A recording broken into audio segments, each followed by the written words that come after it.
Hey everybody!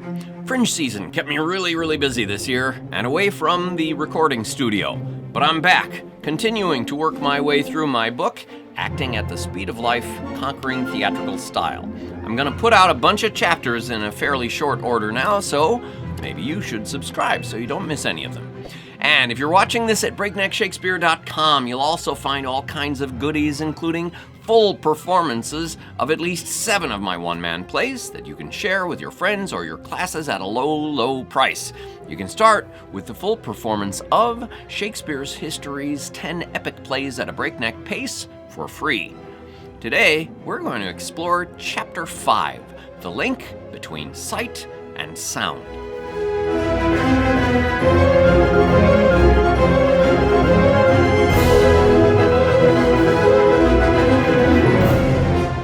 Consider that being heard and being seen are closely connected, since most of us have been seeing at the same time as we are hearing for all of our lives. We are little aware of how much verbal comprehension is dependent on visual input.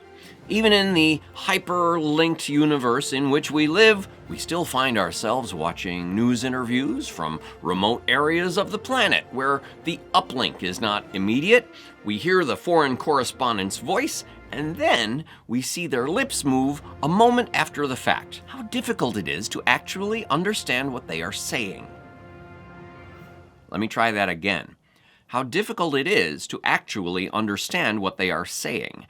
And how quickly it becomes evident that the face and the voice are inextricably linked in our ability to hear. While watching a play, we seem to hear a lot better than we actually do. We seem to hear about 90% of the words being spoken, maybe more, but placing a tape recorder out in the auditorium, we go back to listen to the sounds that were actually recorded. Suddenly, the audibility of a play that seemed to hover around 90% now drops below 25%. How much of that play were we actually getting through the faces and the gestures of the actors? There was a director I worked with who told me about a trick he would hold in reserve. During the final rehearsals of a comedy, he would leave the lights just slightly below their full intensity, just a little bit darker than they ought to be. At the final dress rehearsal, the producer would approach him. "I don't know, Tom, it's just not funny. Can't you have him talk faster or something?" Rather than return to his actors with a vague and generalized note to speed up, he would instead go to the lighting designer and tell him to nudge the lights up a little brighter. Faces that were previously a shade too dark become more evident, etched, and clarified for the audience. The opening night audience roars with hilarity. The producer approaches the director. "Wow, you really did it. I can't believe how you pulled it all together in just the last 24 hours. I can recall one of my own performances in which, making my entrance, I suddenly discovered that the lighting level established in the tech rehearsal is no longer the level that we're experiencing on stage.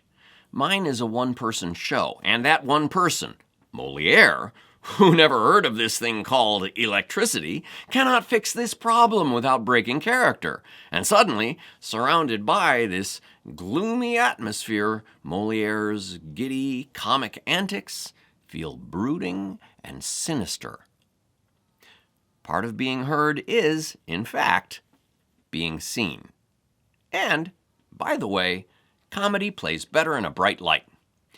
And that's Chapter 5. I love reading your comments. How often do you find yourself totally unable to understand what the actors are saying in a play?